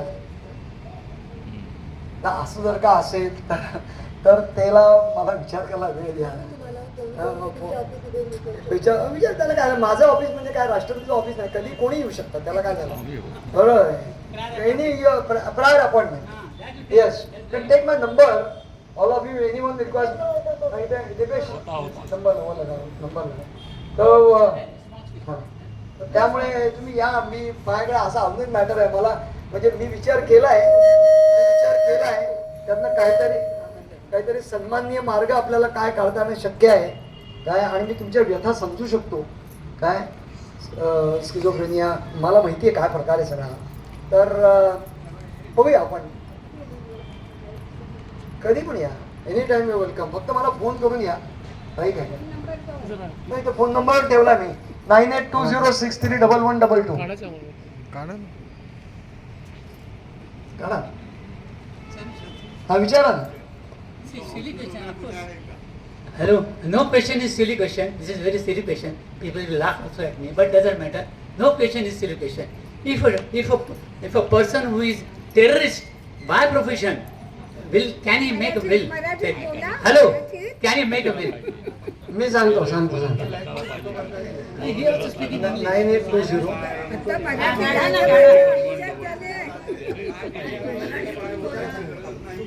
बघा, प्रश्न असा आहे की एखादा व्यक्ती बाय प्रोफेशन टेररिस्ट आहे, एक्स्ट्रीमिस्ट आहे, बरोबर आहे, दहशतवादी आहे, तर मग तो विल बनवू शकतो का? बनवू शकतो. त्याची जर का सेल्फ एक्वायर्ड आणि स्वकष्टार्जित स्वसंपादित मिळकत जर का असेल तर तो टेररिस्ट विल बनवू शकतो, अंध व्यक्ती बनवू शकते, बहिरी व्यक्ती बनवू शकते, या लोळी पांगळी काय जे आहे ते सगळे लोक विल बनवू शकतात. He should be human being, that is all. पण प्रॉपर्टी पाहिजे. आणि असं लिहून चालणार नाही की बघ एका लिहिलंय पेपरमध्ये आलं होतं की गेटवे ऑफ इंडिया जो आहे तो माझ्या पश्चात यांना देऊन टाकावं. विजिबल आहे ना, ताजमहल हॉटेल जे आहे ते माझ्या पश्चात नाही देऊन अंमलबजावणी होणार नाही ना. आपली प्रॉपर्टी आहे ना, त्या प्रॉपर्टीमध्ये पत्नी मुलांना देऊन झाल्यानंतर ज्ञाती संस्था आहे त्याला काही रक्कम द्यावी, आपण सेवा करत असलेल्या संस्थेला काही रक्कम द्यावी असं विल करून ठेवलं आणि नंतर समजा मुलं त्याच्यामध्ये काही अडचण करू शकतात का देण्यामध्ये? करू शकतात, पण म्हणून म्हणलं की त्याला एक्झिक्युटर अपॉइंट केला पाहिजे. त्याला एक्झिक्युटर अपॉइंट केला पाहिजे आणि 1 किंवा 2 एक्झिक्युटर अपॉइंट केले पाहिजे. प्रश्न आहेत विचारा. If a will is signed by the witnesses, but they have not mentioned their name, is that will legally? मराठीत सांगा ना. त्यांचं म्हणणं असं आहे की विल आहे जे ते विटनेसची सही केलेलं आहे, तर विटनेस नाव लिहिलेलं नाही, तर ते विल व्हॅलिड करणार का? सांगतो मी. I tell you. You want me to communicate in English और मराठी? Any language. बघा, सही जी आहे ना, सही, तर ती सही आणि बँकेची सही, बँकेत पण आपण सही करतो की नाही, तर ती जर टॅली होत असेल म्हणजे पुढे संभ्रम निर्माण झाला, where you feel that there's something is doubtful, right? So the signature on the will and the signature in the bank, if it can tally, then that shows that the person is same person who has put the signature. So, But the executor doesn't know who has signed the will. huh? Executor doesn't know who has signed the will. Because will is a secret document. So But the there'll be executor doesn't know who has signed this will. there'll be two witnesses, am I right? Yeah, but So one witness will understand who has signed the will. One witness will understand the name of the other witness. There were 2 witnesses, am I right? So one witness, the person testator, he passed away. That is okay. But then there are 2 witnesses. At least one can tell you who signed it. आणि म्हणून म्हटलं की बायकोला बरोबर ठेवून केलं पाहिजे. बायकोला सांगू शकेल ना, दोघं एकदम एकावेळी मरत नाही. त्यावेळी फार रेअर अशी गोष्ट विमानात पडले आणि गेले वगैरे. बद्दल प्रश्न विचारला हा, तर माझं काय म्हटलं, ते सरकारी दरबारी नाही का होणार मग त्याची मालमत्ता, म्हणजे सरकार जप्त नाही करू शकणार.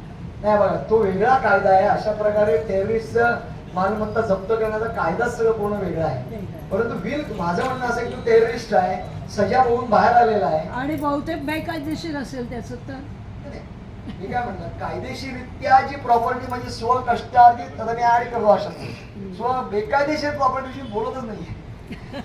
एनिवे, हा बोला. विल केल्यानंतर भविष्यात आपण काही प्रॉपर्टी केली, हा. विल केलं आज आणि नंतर 4 वर्षांनी हा. प्रॉपर्टी मिळवली, तर त्याचा आत्ताच विलमध्ये आपण मेन्शन करू शकतो का भविष्यातली मिळवणारी प्रॉपर्टी सुद्धा त्या? नाही, असं मेन्शन करू शकता, पण जर का तुम्ही चांगली प्रॉपर्टी, ह्यूज प्रॉपर्टी असेल या फ्लॅट बिल असं काय असेल, तर माझं म्हणणं अशा विल चेंज करावं. जो काही फ्लॅट तुम्ही गेला त्याचं प्रॉपर डिस्क्रिप्शन त्याच्यामध्ये आलं पाहिजे. Clarity is very important. लोक क्लिअरिटी म्हणतात, तसं wrong. Clarity is very important. Absolute thing should be clear. मला वाटतं एज लिमिट नाही ना सर? हा? एज लिमिट वगैरे आहे का हे करण्यासाठी, कशात? विल करण्यासाठी? आपण बोललो ना, 18 वर्ष कुठल्याही पुढे माणूस बिल करू शकतो. Any person above 18 years old. Will करायला साधारण किती दिवस जातात किंवा काय? फार महत्त्वाचा प्रश्न विचारला, सांगतो. ते विल करायला किती दिवस लागतात, त्याचा मला खर्च किती होतो? मला बसा, बसा. बरोबर. बघा, प्रत्येक वकिलाचे वेगवेगळे फीज आहे, बरोबर आहे.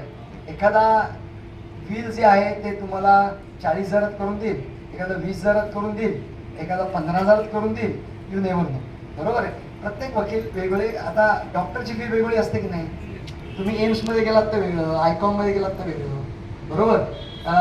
तर आता नॉर्मली म्हणजे विथ रजिस्ट्रेशन तुम्हाला बघा, रजिस्ट्रेशन 4-5 हजार खर्च आहे. रजिस्ट्रेशन जायचं, करायचं, उभं राहा तिकडे, हे करा.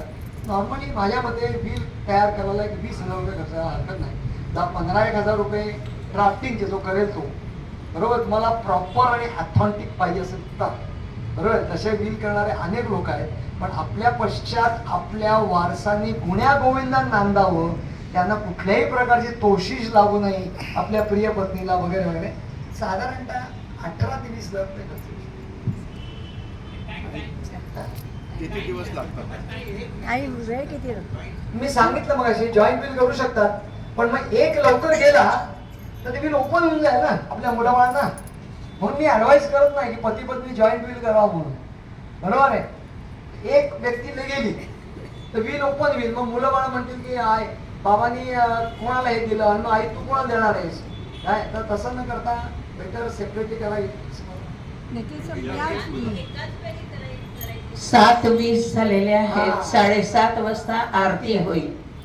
किती दिवस प्रश्न आपण प्रोसेसला? थोडेसे आटोपशीर घेऊया. 5 ते 8 दिवस, 5 ते 7 दिवस. वकील साहेब आरतीनंतरही थोडा वेळ थांबतील. तुम्ही नंबर घेतलेला आहे, त्यांच्याकडे आपण जाऊन आपल्या समस्या सोडवून घ्याव्या. मला सांगा, स्वामींचं घर आहे तिथे आपली भेट झाली होती. खूप लोक फोन करतात. मी ना अननोन नंबर घेत नाही आजकाल. मी cyber fraud, data theft, AI, ChatGPT, hacking, phishing ह्याच्यावर पण जाम लेक्चर घेतो. म्हणजे मी आजपर्यंत 200-300 तास लेक्चर घेतले असते. या वेगळा विषय, पूर्णपणे वेगळा विषय. बरोबर आहे. स्वामींच्या घरामध्ये आपण सर्वजण आलात आणि शेवटपर्यंत आपण उपस्थिती देऊन मी प्लीज टेक्स्ट मी असा मेसेज पाठवतो. जो जेन्युअन आहे तो म्हणतो बा मी आधी भेटलो होतो, मग मीच कॉन्टॅक्ट.